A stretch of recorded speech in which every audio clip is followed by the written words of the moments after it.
সব সময় প্রশংসা চলবে শুধুমাত্র একজনের। চিল্লায় বলেন তিনি কে? আল্লাহ। এজন্য বিশ্বনবী আল্লাহর কাছে দোয়া করতেন, আল্লাহুম্মা জাআলনি শাকুরা ওয়া জাআলনি সাবুরা ওয়া জাআলনি ফি আইনি সগীরা ওয়া ফি আ'য়ুনিন নাসি কাবীরা। হে আল্লাহ, আপনি আমাকে শুকরগুজার বানান, আমি যেন আপনার বেশি বেশি প্রশংসা করতে পারি, আমি যেন আপনার বেশি বেশি শুকরিয়া আদায় করতে পারি। ওয়া জাআলনি সাবুরা, আমাদেরকে ধৈর্যশীল বানান। আর নিজের চোখে আমাকে আপনি ছোট বানান, গোটা বিশ্বের মানুষের চোখে আপনি আমারে বড় বানান। পড়েন আমিন। নিজের চোখে নিজের ছোট থাকতে হয়, ঠিক কিনা? এটাই হচ্ছে ইসলামের ডিরেকশন। মান তাওয়াদা তারাফা, যে নিচে নামতে চায় আল্লাহ টেনে উপরে উঠায়। সুন্দর না সিস্টেমটা? আর যে উপরে উঠতে চায় অহংকার করে, তারে নিচে নামিয়ে দেয় কে? আল্লাহ। সাইয়েদনা আদম আলাইহিস সালাম বিনয়ী ছিলেন। উনাকে সৃষ্টি করার পরে আল্লাহ বললেন, ইয়া আদম সাল্লিম আলা উলাইকান নাফার। আদম, এই যে ফেরেশতারা বসা, সালাম দাও। আদম বলেন, না আমি সালাম দিব কেন, আমারা দেয় না কেন? অনেক মুরব্বী আছে বলে, আমি দিব কেন, তোরা আমারে দিবি। এরকম আছে না নাই? না, সালাম সবাই সবাইকে দিবেন। স্বামী স্ত্রীকে দিবেন, স্ত্রী স্বামীকে দিবেন, বড়রা ছোটদের দিবেন, ছোটরা বড়দের দিবেন, এক ভাই আরেক ভাইকে দিবেন, বোন ভাইকে দিবেন। তাহলে ফ্যামিলির মধ্যে শান্তি দিয়ে ফ্যামিলিটাকে সমৃদ্ধ করে দিবে কে? আল্লাহ। কারণ সালাম অর্থই শান্তি। সালাম অর্থ কি? ফ্যামিলির মধ্যে আমাদের এই সালামের প্রচলন নাই। বিশ্বনবী সাল্লাল্লাহু আলাইহি ওয়াসাল্লাম স্ত্রীদেরকে আগে সালাম দিতেন, সাহাবাদেরকে আগে সালাম দিতেন। মা আয়েশা বলেন, এত বছর বিশ্বনবী সংসার করলাম, একদিনও আগে সালাম দিতে পারি নাই। সবসময় বিশ্বনবী আমাকে আগে সালাম দিয়ে দিতেন। তো সাইয়েদনা আদমকে সৃষ্টি করার পরে আল্লাহ বললেন, আদম সাল্লিম আলা উলাইকান নাফার। বুখারীর বর্ণনা, ফেরেশতাদের এই দলটাকে তুমি সালাম দাও। সাইয়েদনা আদম আলাইহিস সালাম অহংকার করেন নাই। তিনি বলেন নাই যে কেন দিব, ফেরেশতারে বলেন না আমারে দিতে, এটা বলছে না। উনি সালাম দিলেন, ফলে ওনার অন্তর থেকে অহংকার মুক্ত করে দিল কে? আল্লাহ। বিশ্বনবী বলেছেন, আল বাদিউ বিস সালামি বারিউম মিনাল কিবর। আগে আগে যে সালাম দিয়ে দেয়, আল্লাহ তার অন্তর থেকে অহংকার তুলে নেয়।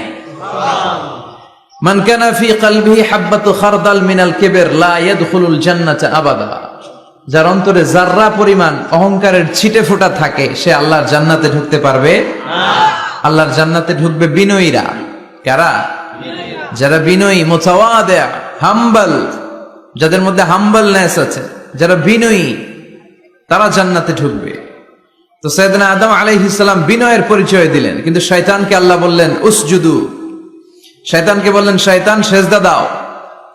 ফেরেশতাদেরকে যখন অর্ডার করেছে সেজদা দাও, শয়তান বলল, আল্লাহ আমি সেজদা দিব না। অহংকার করলো, সে নিজে নিজে উপরে উঠতে চাইলো। সে বলল, খালাকতানি মিন নার ওয়া খালাকতাহু মিন তিন।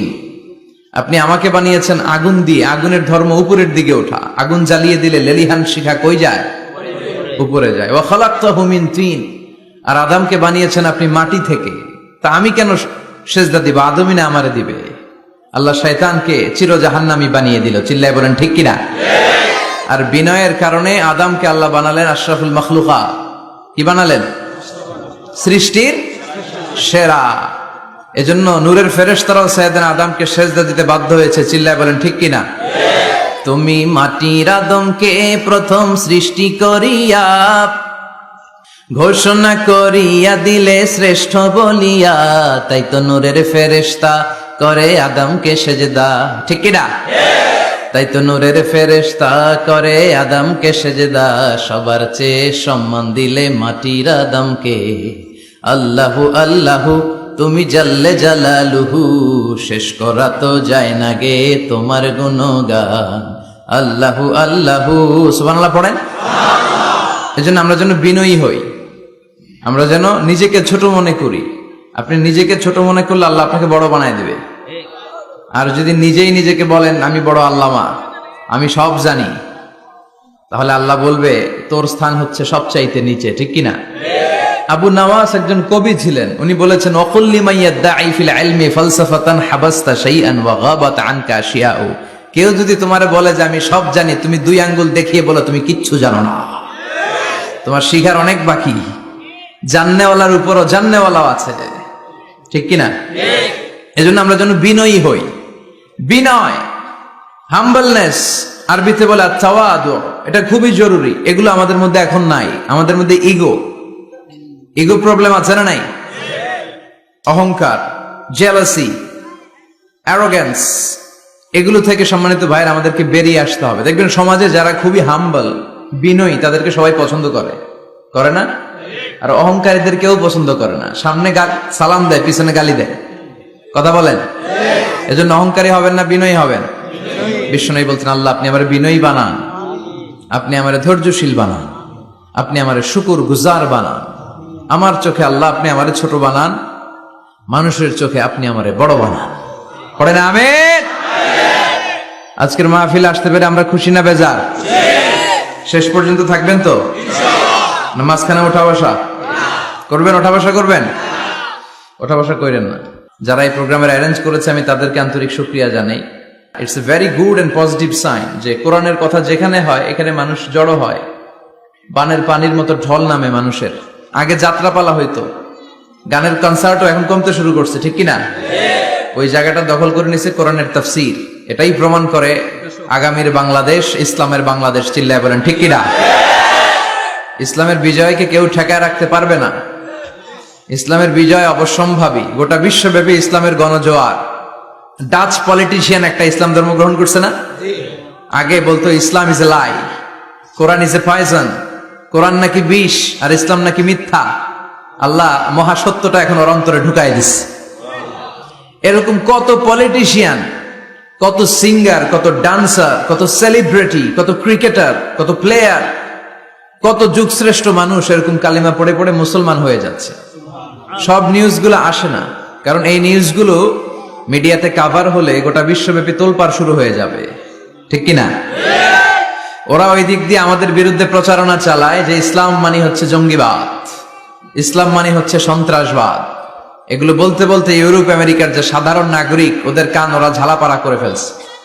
ইউরোপ আমেরিকার খ্রিস্টান নাগরিকরা ভাবলো ঘটনা কি, ইসলামের ব্যাপারে এত কথা কেন? What is Islam? এটা আবার কি? Let's check in Google. একটু চেক করি গুগলে, বুক ফেয়ার গুলোতে কিছু বই পড়ে দেখি ইসলাম সম্পর্কে। ওরা পড়তে শুরু করলো। আমাদের বিরুদ্ধে অপপ্রচার চালালে এটা আমাদের পক্ষের প্রচারণা হয়ে যায়, ঠিক কিনা? ওরা জানতে পড়তে শুরু করলো। অনেকে ইসলাম দ্বারা ইমপ্রেসড, অনেকে impressed, convinced. Now they accepted Islam, they converted to Islam. তারা খ্রিস্ট ধর্ম ছেড়ে দিয়ে মুসলমান হয়ে কালিমা পড়ে নিয়েছে।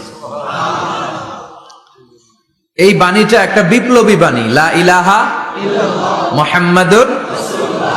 ঝিনুকের ভেতর লুকিয়ে থাকে যেমন মতি, ঝিনুকের ভেতর লুকিয়ে থাকে যেমন মতি, কালমা শাহাদাতে আছে আল্লাহর জ্যোতি, কালমা শাহাদাতে আছে আল্লাহর জ্যোতি। সুবহানাল্লাহ পড়ো। এটার মধ্যে একটা লাইট আছে, লাইট স্পার্ক করে, এটা জ্যোতি, এটা আল্লাহর নূর। এটা যারা অন্তরে একবার প্রবেশ করতে পারে সে সত্য ছাড়া চোখে আর কিছু দেখে না। এই কালেমার পক্ষে শক্তি যারা, তারা সত্য আর ন্যায়ের পক্ষে। চিল্লায় বলেন ঠিক কিনা? এটা পৃথিবীর সবচাইতে শ্রেষ্ঠ জিকির, আফদালু জিকির লা ইলাহা ইল্লাল্লাহ। আবার বিশ্বনবী বললেন, মান ক্বালা লা ইলাহা ইল্লাল্লাহ সিদকান মিন কলবিহি দাখালাল জান্নাহ। অন্তর থেকে একনিষ্ঠতার সাথে একবার যে লা ইলাহা পড়বে, ওই লোকটা জান্নাতে প্রবেশ করবে। তার অপকর্মের কারণে, তার পাপের কারণে হয়তো সে পানিশমেন্ট পাবে জাহান্নামে, কিন্তু ফাইনালি সব শেষে সে জান্নাতে ঢুকবে, ঠিক কিনা? সহিহ ইবনে হিব্বান আর মুস্তাদরাকে হাকিমের এক বর্ণনা, মুসা আলাইহিস সালাম আল্লাহকে প্রশ্ন করলেন, ইয়া আল্লাহ আল্লিমনি কালিমাতান আযকুরু বিহা ওয়া আদউ বিহা। আল্লাহ আপনি আমারে একটা কালিমা শিখান, একটা জিকির শিখান, যে জিকিরটা দিয়ে শুধু আমি আপনার জিকির করব। এই জিকির কেউ জানবে না, শুধু জানবো আমি আর আপনি। সুবহানাল্লাহ পড়েন। আল্লাহ বললেন, ইয়া মুসা ইকরা লা ইলাহা ইল্লাল্লাহ। মুসা তুমি পড়ো লা ইলাহা ইল্লাল্লাহ। মুসা আলাইহিস সালাম বললেন, আল্লাহ বলছি এমন জিকির যেটা আমি আর আপনি ছাড়া কেউ জানবে না। লা ইলাহা এটা তো জাতীয় জিকির, এটা তো ইন্টারন্যাশনাল জিকির, এটা তো সবাই জানে। আমি তো চেয়েছিলাম এক্সক্লুসিভ একটা। আল্লাহ বললেন, মুসা লা ইলাহা ইল্লাল্লাহর চেয়ে শ্রেষ্ঠ জিকির আমার কাছে নাই। আমি আল্লাহর দেয়া সর্বশ্রেষ্ঠ জিকির হচ্ছে লা ইলাহা লাউ তাদাউ লা ইলাহা ইল্লাল্লাহ ফি কাফা ওয়াস সামাওয়াতু ওয়াল আরদু ফি কাফা। ও মুসা, সাত আকাশ সাত জমিন যদি দাঁড়িপাল্লার এক পাল্লায় রেখে দাও আর লা ইলাহা আরেক পাল্লায় রেখে দাও, লা রাজাহাত কাফাতু লা ইলাহা ইল্লাল্লাহ, মুহূর্তেই লা ইলাহার পাল্লাটা ভারী হয়ে যাবে। এটা একটা বিপ্লবী বাণী, এটা ভিক্ষা করার বাণী নয়। জুমার নামাজের পরে একটা টাকা দিয়া যান, আমি গরিব ইনসান, আছে না নাই? আখিরাতে সওয়াব পাইবেন পাহাড়ের সমান। আর জিকির ধরে লা ইলাহা ইল্লাল্লাহ। অনেকে মনে করে এটা ভিক্ষা করার জিকির, কপাল পোড়া। আমরা ভিক্ষার সাথে এটাকে জুড়ে দিয়েছি। এটা একটা বিপ্লবী বাণী। এই বাণীর অর্থ, এটার ইম্পর্টেন্স, এটার সিগনিফিকেন্স আর তাৎপর্য যে বুঝে, সে আল্লাহ ছাড়া কারো সামনে মাথা নত করতে পারে না। চিল্লা এখন ঠিক কিনা? তাফসীর ফি জিলালিল কুরআনের রচয়িতা সৈয়দ কুতুব শাহিদ, নাম শুনছেন? গোটা বিশ্বব্যাপী তার নাম আর ডাক। তিনি ফি জিলালিল কুরআন লেখে গোটা বিশ্বের যুবকদের অন্তর কাঁপিয়ে দিয়েছিলেন। এই সমাজে তিনি জাহালাত দেখে এই জাহালাতের বিরুদ্ধে কলম ধরেছেন আর যুগশ্রেষ্ঠ তাফসীর রচনা করেছেন, তাফসীর ফি জিলালিল কুরআন। এটার অনেক ভাষায় ট্রান্সলেশন হয়েছে, বাংলায় পাওয়া যায়। খুব সম্ভব আল কোরআন একাডেমি লন্ডন এটা ট্রান্সলেট করেছে। তো উনি এই কালিমার পক্ষে থাকার কারণে, ইসলামী আন্দোলনের কারণে তৎকালীন প্রেসিডেন্ট জামাল আব্দুল নাসের ওনাকে ফাঁসি দেওয়ার আদেশ দিয়েছে, ফাঁসির কাস্টে ঝুলিয়ে মৃত্যুদণ্ডের অর্ডার করেছে। তো জেল কোডের নিয়ম অনুযায়ী যাদেরকে ফাঁসি দেয়া হবে, হ্যাঙ্গিং করা হবে, হ্যাঙ্গিং করার ঘন্টাখানিক আগে ওই কারা কর্তৃপক্ষ থেকে নিয়োগ দেয়া জেলখানার ইমাম সাহেব এসে তাদেরকে লা ইলাহা পড়ায়। কি পড়ায়?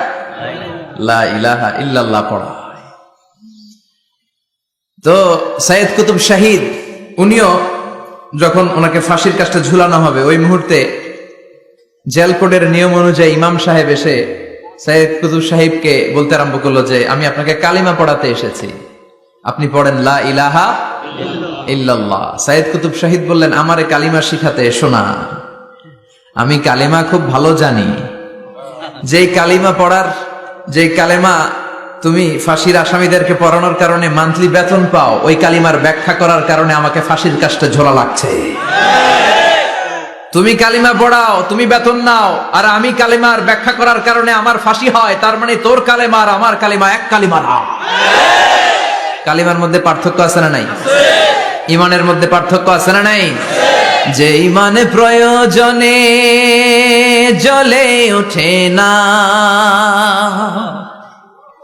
যে ইমান সত্য ন্যায়ের কথা বলে না, যে ইমানে প্রয়োজনে জ্বলে ওঠে না, যে ইমান সত্য ন্যায়ের কথা বলে না, যে ইমান বাস্তবে নাই, যে ইমান অন্তরে নাই, মুখে শুধু ফাঁকা বলি, কি করে তারে বলো ইমানে বলি, কি করে তারে বলো ইমানে বলি, কি করে তারে বলো ইমানে বলি। ঠিক কি না? যে ইমান দিন কায়েমের আন্দোলনের ধার ধারে না, যে ইমান লেবাসধারী কোরআন হাদিস তাও পড়ে না, যে ইমান খাজার নামে মাজার গড়ে ফুলুস কামায়, যে ইমান শিরকিয়াতের আমল করে ভীত না হয়, যে ইমান ইমানে ভুলে নাস্তিকতার মঞ্চে ওঠে, যে ইমান বাতিল মতের দোসরে হয়ে ফায়দা লুটে, যে ইমান শুধুই কেবল খায় দায় আনন্দ করে, যে ইমান দেখে না যে আরাকানে ভাইরা মরে, যে ইমান ময়দানে নাই, যে ইমানে বাস্তবে নাই, মুখে শুধু ফাঁকা বলি, কি করে তারে বলো ইমানে বলি, কি করে তারে বলো ইমানে বলি, কি করে তারে বলো ইমানে বলি। চিল্লায় বলেন ঠিক কি না? ইমানে পার্থক্য আছে, কালেমায় পার্থক্য আছে। ওই কারা কর্তৃপক্ষের নিয়োগ করা ইমাম সাহেবের লা ইলাহা ইল্লাল্লাহ আর তাফসীর ফি জিলালিল কুরআনের রচয়িতা সৈয়দ কুতুব শাহিদের লা ইলাহা এক কালিমা নয়, এক লা ইলাহা নয়। চিল্লায় কোন ঠিক কিনা? পার্থক্য আছে, আলাদা। এজন্য আসল লা ইলাহার অনুসারী হতে হবে। লা ইলাহার ধারক এবং বাহকরা হচ্ছে সত্য এবং ন্যায়ের পক্ষে। যত বিপদ আসে, যত আপদ আসে, যত ঝুঁকি আসে, পাহাড় সম ঝুঁকিকে ডিঙ্গিয়ে তারা লা ইলাহার কালেমার পতাকাকে উড়িয়ে দেয়। চিল্লায় বলেন ঠিক কিনা? এজন্য ইমানে পার্থক্য আছে। আমরা যেন আসলে ইমানদার হতে পারি, আল্লাহ তৌফিক দাও। আমিন। আর জোরে পড়েন আমিন। আমরা সব সময় যেন আল্লাহর জিকির দিয়ে হৃদয়টাকে সিক্ত রাখতে পারি, তুমি তৌফিক দাও। আমিন। বিষ্ণু বলেছেন লা ইয়াজালু লিসানুকা রাতবান মিন যিকরিল্লাহ, তোমার জিহ্বাটা যেন আল্লাহর জিকিরে সব সময় ভিজা থাকে। কি থাকে?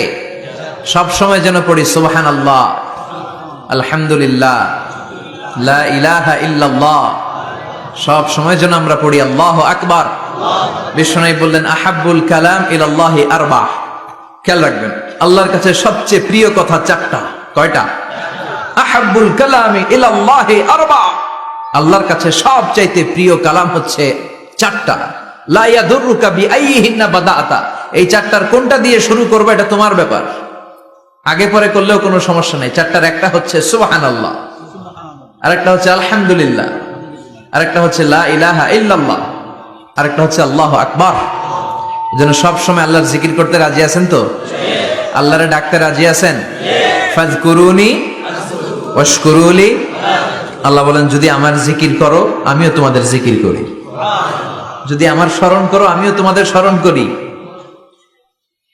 আবার বিশ্বনবী বললেন, আল্লাহ ঘোষণা দেন ফাইন যাকারানি ফি নাফসি যাকারতুহু ফি নাফসি। আমার বান্দা যদি একা একা আমার জিকির করে আমিও আমার বান্দাকে একা একা স্মরণ করি। ওয়া ইন যাকারানি ফি মালাইন যাকারতুহু ফি মালাইন খায়রিম মিনহু। আর মহা সম্মেলনে যদি বান্দা আমারে স্মরণ করে আমি এর চাইতে শ্রেষ্ঠ মহা সম্মেলন ফেরেশতাদেরকে নিয়ে আমার বান্দাকে স্মরণ করি। ওয়া ইন তাকাররাবা ইলাইয়া শিবরান তাকাররাবতু ইলাইহি যিরাআন।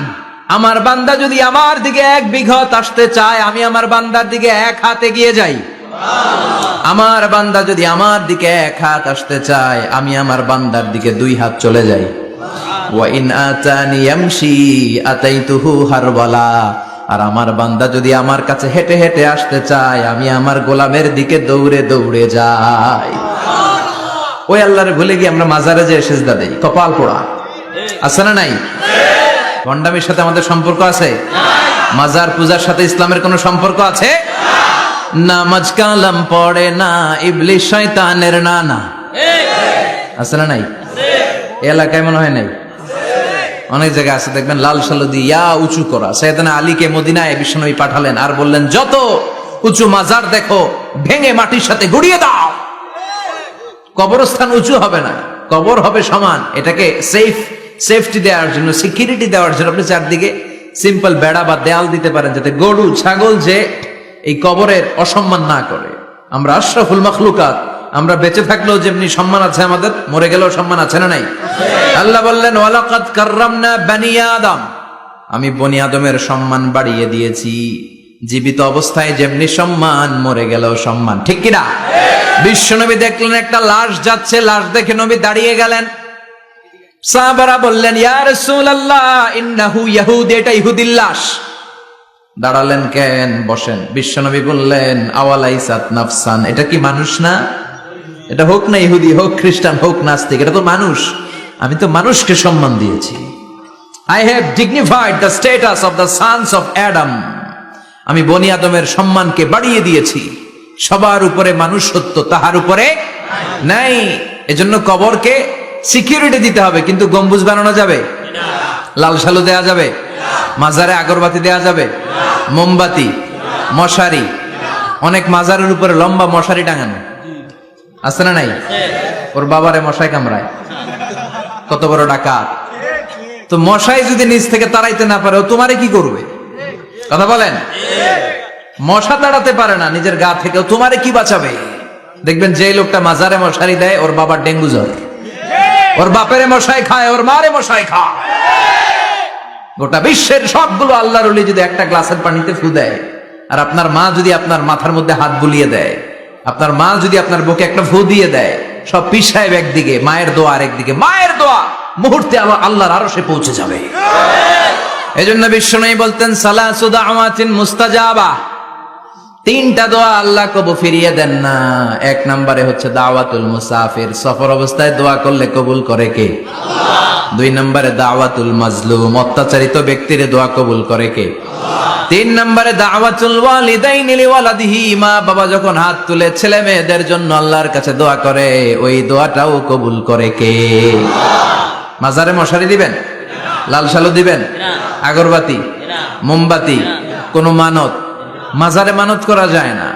ইন্নী নাযারতু লিররহমানি সাওমা, মানত করতে হয় রহমানের নামে, মানত হবে একজনের নামে। চিল্লায় বলেন তিনি কে? এজন্য মাজারে কিছু দেয়া যাবে না। এই ভণ্ডামি গোটা বাংলাদেশ ব্যাপী, আমরা বলে যাচ্ছি যতটুকু শুধরানোর শুধরাবে। হেদায়েত দেওয়ার মালিক একজন, চিল্লায় বলেন তিনি কে? অনেক পীর আছে এরকম ভণ্ড পীর, সারা বছরে নাকি একবারও গোসল করে না, 365 দিনে ওর গোসলের রুটিন একদিন, আর ওই একদিনের গোসলের পানি মুরিদরা সব খাইয়া শেষ করে ফেলায়। নাউজুবিল্লাহ কইবেন না? নামাজ কালাম পড়ে না, ইবলিশ শয়তানের নানা, ধর্মের একখান খুঁটি ধইরা কয়দিন করবা হয়রানি। ভণ্ডামি ভণ্ডামি ভণ্ডামি, ছাইড়া দে ভণ্ডামি। চিল্লায় বলেন ঠিক কিনা? এগুলোর সাথে আমাদের কোনো সম্পর্ক নেই। ইসলাম হচ্ছে সহজ, আদ-দীনু ইউসরুন লা উসরা ফি, আদ-দীনু ইউসর, দিন সহজ। এত জনের কাছে যাওয়া লাগবে না, আপনি ওই জেলায় যে ওই মাজারে মানত করা লাগবে না, আপনার সিলেটে যাওয়া লাগবে না, আপনার খানজানাইলের কাছে যাওয়া লাগবে না, আপনার কোথাও যাওয়া লাগবে না। আপনি বাড়ির পাশের মসজিদে পড়ে সেজদা দেন, মুহূর্তে দোয়া কবুল করে নিবে কে?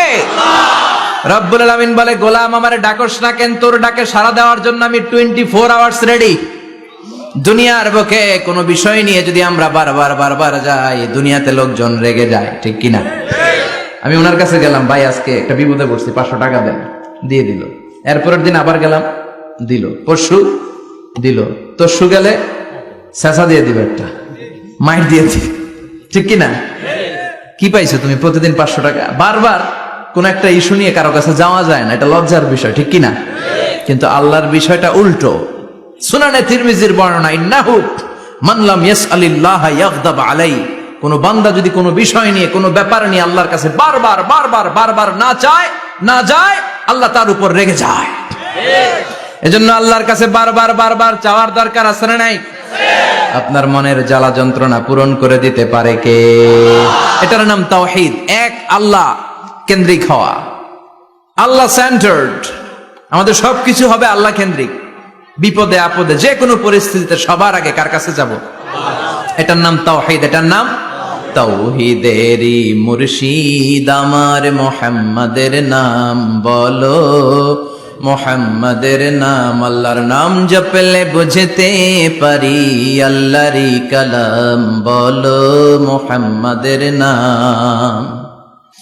ওই নামেরই রশি ধরে যায় আল্লাহর পথে, ওই নামেরই ভেলায় চড়ে ভাসি নূরের স্রোতে, ওই নামের বাতি জেলে দেখি আরশের মুকাম বলো, মুহাম্মাদের নাম। সবাই পড়েন, তাওহীদেরই মুর্শিদ আমার মুহাম্মাদের নাম বলো, মুহাম্মাদের নাম। আল্লাহর নাম জপলে বুঝতে পারি, আল্লাহরই কালাম বলো, মুহাম্মাদের নাম। চিল্লায় পড়েন আমিন।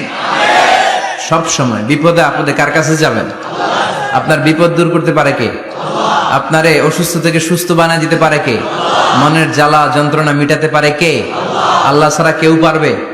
কোন মুফাসসিরে কোরআন আপনারে বাঁচাতে পারবে? কোন আল্লাহর ওলি বাঁচাতে পারবে? এমনকি আল্লাহর কোন পয়গাম্বার, কোন নবী আপনার কিচ্ছু করতে পারে? করতে পারে একজন, তিনি কে? আমরা যেন সব সময় সে আল্লাহর জিকির করি। আল্লাহ তুমি তৌফিক দাও। আরো জোরে পড়েন আমিন। নিয়মিত ইউটিউব ভিডিও দেখতে সাবস্ক্রাইব করুন। নতুন ভিডিও পেতে ঘন্টা বাটনটি চাপুন।